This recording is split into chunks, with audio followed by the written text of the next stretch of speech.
Thank you. There we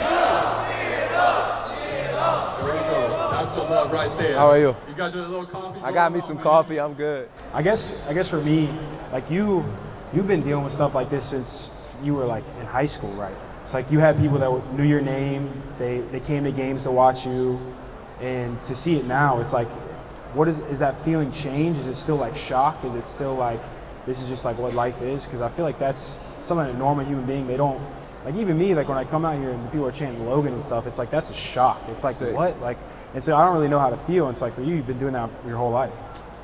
So before I answer that question, don't let me forget where we're at. I want everybody to clap and give me just a 5-second round of applause for this person right here. Come here.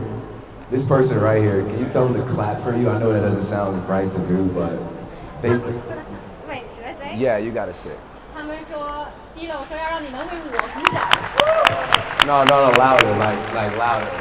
你们再大声一点。 Yeah! This person right here, she just joined our team, and for her to do what she did to make this happen right here, we wouldn't be here without her. So I wanted to give her a special thanks and shout out from y'all. So thank you. But to answer your question, does this get old? It never gets old. I remember being in these seats and I was a fan of who I was a fan of, trying to just get a handshake, just get them to look at me, get them to just sign my shoe or something like that. And I also remember being denied. So for me to come here and be in front of this group, everybody, just wants some love back, and it's not hard for me to do that. So I always go out my way for my fans to feel a deeper connection, because at some point no one's gonna care. At some point those fans won't really be there. At some point the basketball is gonna stop. So it's always been about finding a way to keep my fans engaged and being able to continue to engage with them as well. So the podcast is a space that we really wanted to tap into that. But even from middle school to high school to college, I've always made this deep connection with my fans. When they cheer for me, I see them. When they're chanting my name, I hear them. I may not be able to shake hands with everybody and sign every autograph, but I hear y'all and I see y'all. So it never gets old.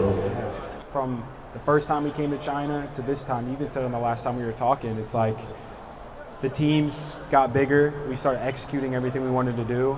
And I think one of the things is like and I think all these people here feel it and I feel it, and just like the genuine energy. And the bigger our teams got, we have Caitlin this year, we added Zach this year, Reed this year, Jordan this year.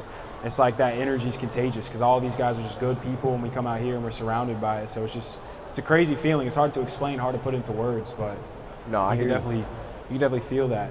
But I know we got China and we're gonna be talking about the whole China tour and everything today, but what else you guys got planned this summer?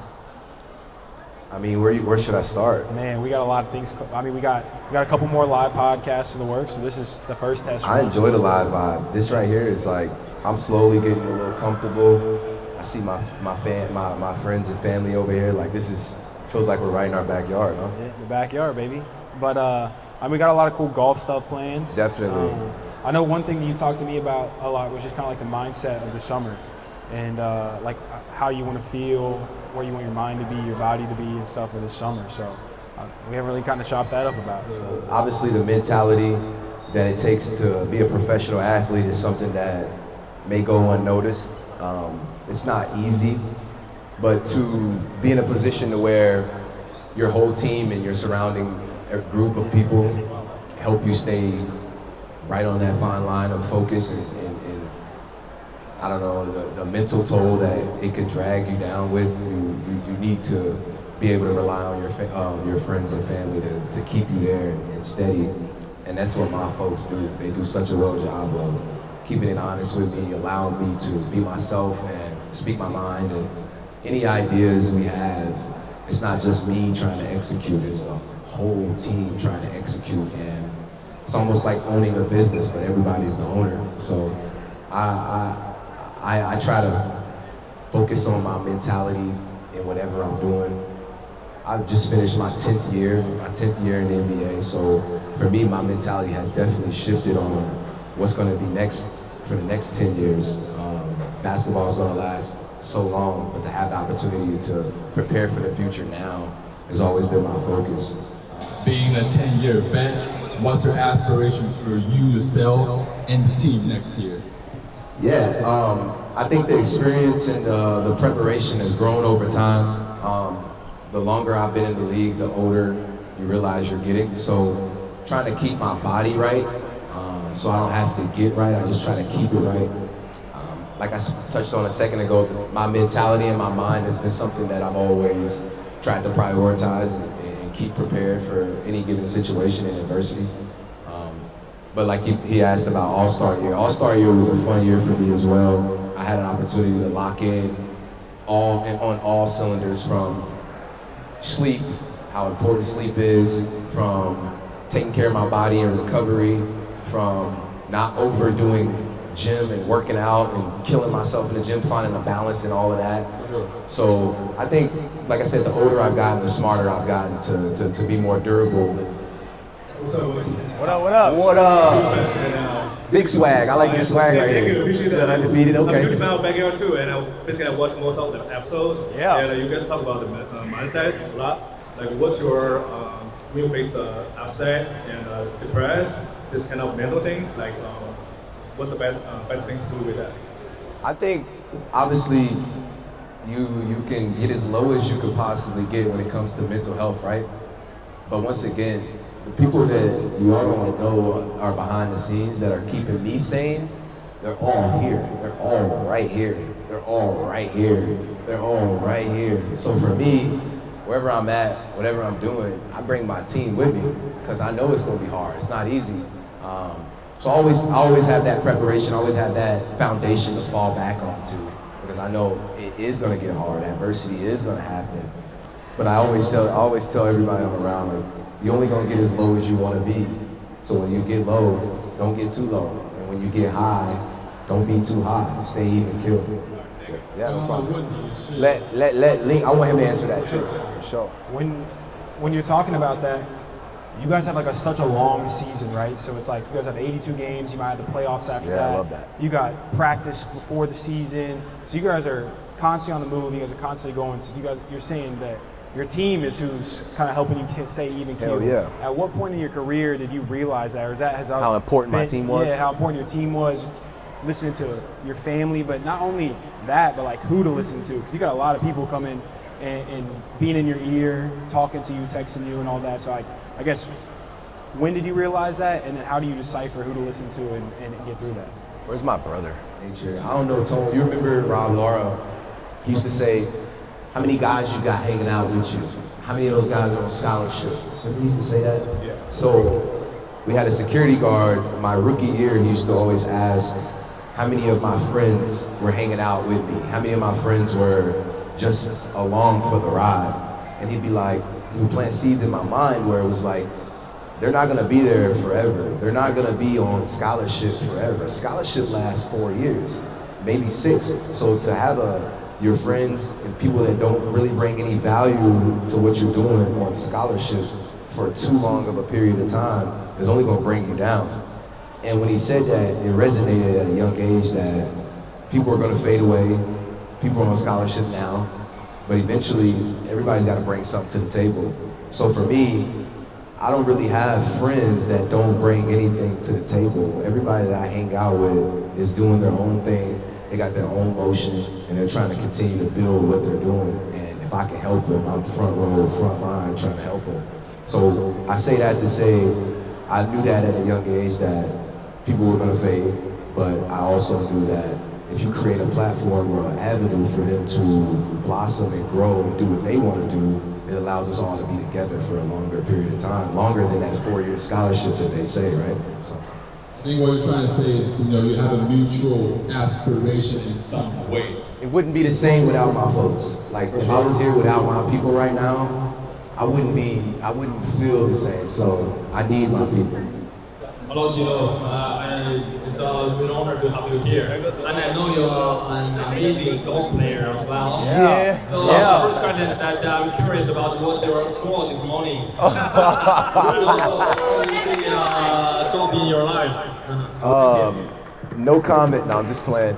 Honestly, we played a really nice course. Shout out to Shaw and everybody that got us out there, and everybody that was there as well. My boy Alexis.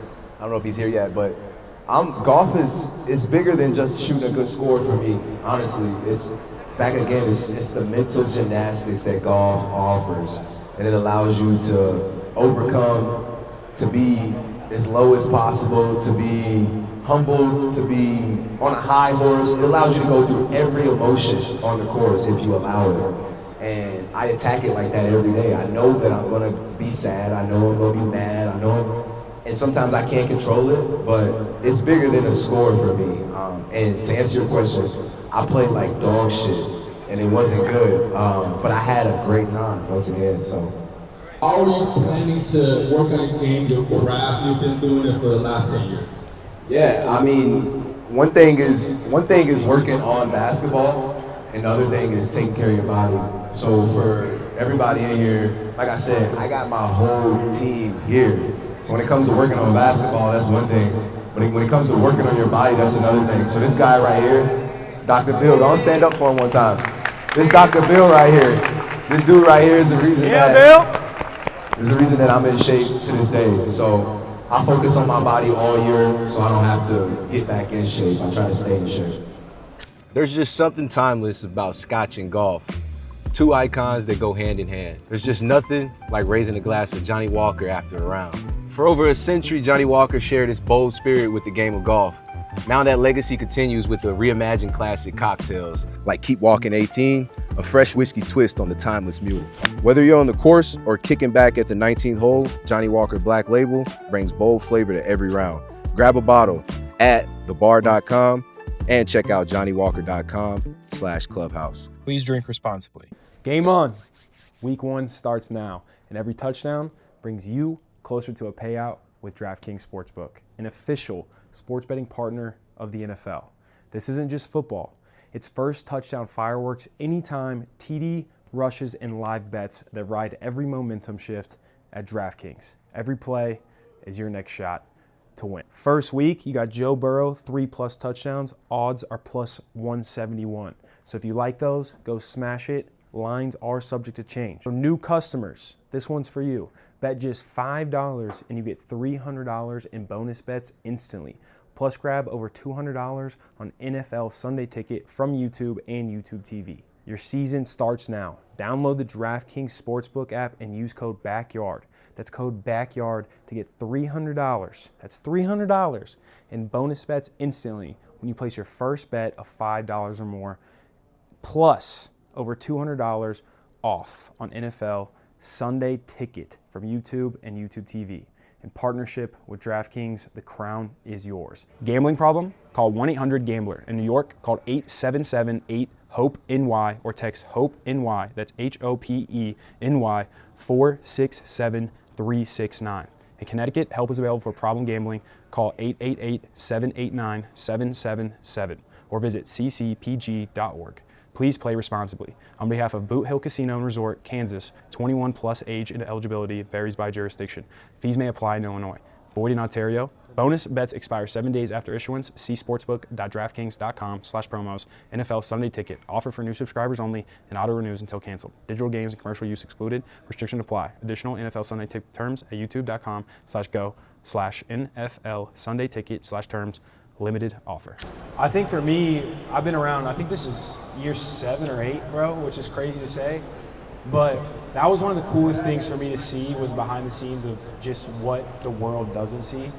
And especially in the summertime, because a lot of people just think it's like, oh, you know, you guys have worked your tail off all year. You guys play all these basketball games. Summertime is, you know, you take off, you might play some basketball, some pickup games to get back into it, and it's right back to playing basketball again. But summertime is really where what I've seen is like the consistency really pay off. And that's one thing that I can say, like, props to Bill, props to Tone, props to everybody, is from the jump it was always, we're going to have fun in the summer, but we're going to lock in and play and get basketball work. We're going to do our workouts. And it doesn't matter if we're, you know, where we're at, what we're doing. 5 a.m., 6 a.m., 7 a.m. comes around, you know, Bill's got our pre-workout and we're down there in the gym. For sure. It doesn't matter if we got track that day, it doesn't matter what's going on, we're always down there, we're doing that. And that's props to you, but that's just something you just don't see. You, as a normal fan, you just see all the wear and tear on the court, but how you guys are actually able to sustain that is definitely something I've seen happen in the summer. For sure. I mean, when it comes to the summer workouts now, I remember when I first got here in 2023, I see a lot of familiar faces here from 2023 when I came. I knew that this was going to be a crazy time. You know, when you come to China, it's work, work, work. And a lot of guys come out here and they enjoy it, but they can't wait to leave because it's work, work, work. And for me, I knew I wanted to work as far as for the brand, but I wanted to keep getting that consistent work in too and prioritize that. I wanted to make sure I got in the gym. I wanted to make sure I got in the weight room. And I love when y'all say, bro, I don't know how you do it, bro. That is another battery in my back that makes me want to keep doing That's it. so true. You know what I'm saying? Just hearing y'all say, bro, I would have crashed. That's like, I can go another mile. Yep. That's all I hear. It's like, bro, I'm gonna go another mile. So y'all, in ways I get motivated is I can't really explain it, but I hear everything and I see it all, and it just adds to my fire. It's funny you say that because like that's so true. Because I remember like props to Jordan because that was me 2 years ago. It was like we were doing everything, staying up all late, working out, doing all that stuff. And I do remember that when people would be like, I don't know how you do it, or your parents texting you, it was like, oh my gosh, I would be passed out. And it's like, that just like puts a little battery in your back. Every like, time. I can do this anytime. If you let it. For sure. So that's a good mindset to have on that. It's actually hilarious too. You know? And when we came last time, it was right before the season. So it was like, we Got to be in shape. you Can't were, waste this you were time. trying to get in basketball shape because it was right before the season. We had training camp in a couple weeks. And so now it's a way earlier in the season. And this is something I kind of learned from you is when you actually start trying to get back into basketball shape, because if you're trying to do it too early, you might injure yourself because you're trying to go too hard too long, or you might be going too early that you'll burn out halfway through the season. When did that click of like, you're in year 10 now, like when did that click, or was it when you started connecting with Bill? Sure. Like, this is when I need to start ramping things up. So for me, like I said, I was in Brooklyn, and I remember vividly, I was in Brooklyn, I got traded, and I thought getting traded was the worst thing ever. I was like, you know, I'm getting traded, I gotta change houses, I gotta figure out a whole new regime for myself to be right. And I never took sleep serious. I never took cardio serious. I never took eating habits serious. And when I got to Brooklyn, I got hurt. And I was like, I'm about to cook. Like, before I got hurt, I was like, I'm about to go crazy. I'm gonna be an all-star. I called my brother. I was like, bro, this shit's easy, bro. I'm about to be an all-star. This was year 3. I was like, this is like, I figured it out. But I got hurt. And looking back on it, I always say like, that was the best thing for me, was getting hurt, because then I educated myself on my body. Everybody's body is different. I educated myself on my body and what I needed to be more durable and to not get hurt and to be more consistent and keep the stronger mentality through adversity. All these things, I reevaluated myself. And I remember telling my brother my plan, and then God sitting me down like, nah, you're not ready yet. And like I said, I didn't take sleep serious. I didn't take eating serious. I didn't take rest serious, none of that. So for me, I ended up looking in the mirror, figuring out those were the holes in my system. I need to start sleeping better. I need to start working on my habits better, on my training habits, my recovery habits, my eating habits. I need to work on all these things. And that's when I was like, I need to hire a chef. Hired a chef. I was like, I need to hire somebody on my team that can help push me and motivate me on days that I don't want to do anything, on days that I want to sleep in, on days that I don't want to go to the gym. Those are the people that are going to help give me that extra edge. And that summer, that season, I canceled all my plans. I was supposed to go to the Philippines. I was supposed to take my mom. I was wanting to go to Africa. I wanted to do all these cool things. And my brother was like, bro, you can't go nowhere. You got to get your body right. So long story short, I hired a chef. I started sleeping better. I started doing all these things. And it allowed me to be more consistent. I shredded up. I was in better shape than I'd ever been. And I started performing at a level that was an all-star level that I didn't know I could reach that level. I just kind of made it there. I looked up and I was there, and it was all from the work that I put in. And like I said, it was my best year. I was an all-star. I mean, I think that changed everything, right? Sure. The consistency of that. Honestly, it takes a real person to be able to like look at yourself in a mirror and actually realize like I need change. Like whatever I'm doing right now, it's not what's best for me. But what was crazy is I got hurt, and I was like, how? I feel great, like what? And I just didn't know how my body worked. I never was a guy that lifted weights in college. As soon as I started lifting weights, I got drafted. So I never had the time to actually like get the proper preparation for a long 82 game season. Yeah. Like 82 games plus it's more than y'all can imagine. That's why it matters to not burn yourself out in the summer. You gotta chill, you gotta relax, you gotta build that foundation. And that's where I credit Bill, because I met Bill after I left Brooklyn. I went to Golden State for a few months, and then I went to Minnesota. He was in Minnesota, and he's a wise guy that, I mean, he wears so many caps. So for me, it's always educational when I'm around Bill. He educated me on how to last. And we look up, year 10's right here, we prepare for year 11. I mean, it's kind of all ties back into everything we were saying, because at the start of that whole conversation, you were saying you were trying to go do all these things, trying to go to the Philippines and go to Africa, and then fun. your brother sat you down, Tone, shout out Tone, sat you down and was like, look, bro, that's not what's best for you. And that goes right back to what we were talking about earlier, with just like who you surround yourself with and listening to those people and who to listen to, and then all the way full circle to when you met Bill, and old wise guy Bill over there. So it's cool to see, man. It's cool to see, and I'm honestly eager to hear another few more questions. So we might as well open it back up. Yeah, we can open it back up. Shout out to D'Lo, shout out to Logan, shout out to Backyard League of the World. Yeah. Thank you for coming, Scott. And can I get a question to make? Sure. I think people who can hear we all know team very well. It was like a superstar since high school. Ohio State, Lakers, Nats, All-Star. So you're also another big part of the Backyard. So would you like to share a little bit what's your journey like? Like what's the story behind Don't the cry goal either. and its connection to the Don't cry Backyard? either. My crowd, yeah. And we going viral if you cry. Don't cry either. Also want to do some cool stuff just like you. Yeah. I'll start off by saying, D says it all the time, and shout out to him for being man enough to say it, but like, I might shed a tear saying this, because it's crazy, honestly, sitting here and talking to you about this, so I appreciate the question, but I'm from a town of 42 people, so it's crazy saying that, and saying there's more people here listening to this than I grew up with. So I was just a kid that went through life, and I didn't really know where or what I wanted to do, but I knew I wanted to do something. And I just kept trying different things. It was sports, videos, just random stuff. And then one day, just like it all clicked. And I can say that to anyone, like life is a journey, so just live it and enjoy it, have fun doing it. And one day, like it might work out and click of like, hey, this is something I'm actually passionate about. And I got really lucky in finding out that I was really passionate about videos. And it's crazy because the very first day I was on a college campus, I met Tone.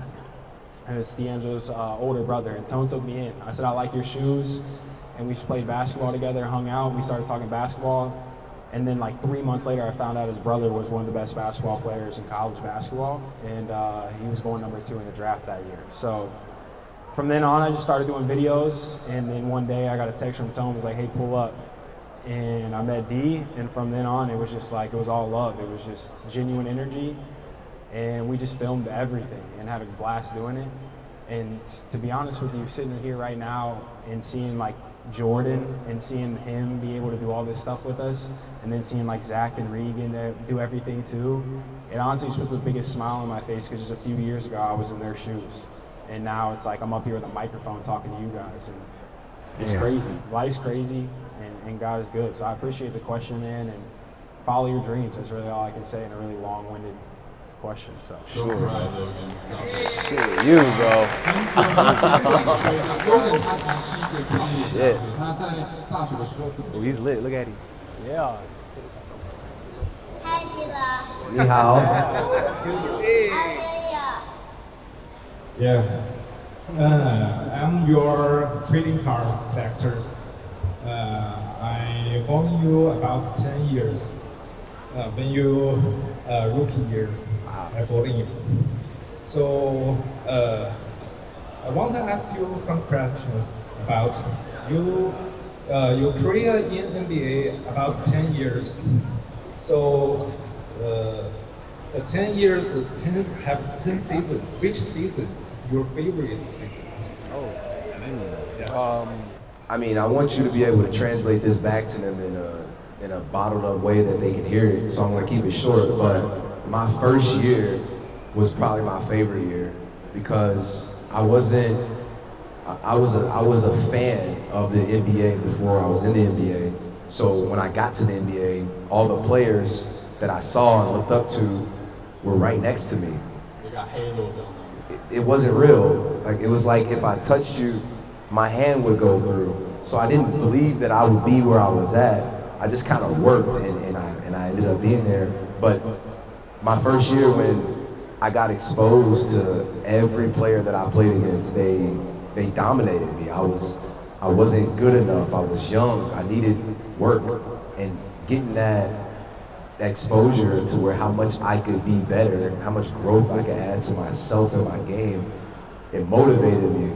And then I got to cross paths with a guy named Kobe Bryant, and that allowed me to really see the highest level of the NBA, the most successful player in the NBA. It allowed me to see that, and everything I saw him do and was exposed to, it allowed me to put it in my bag and run with it as well. So my first year through the lows is what motivated me to want to be a high and wanted me to sustain that high level as well.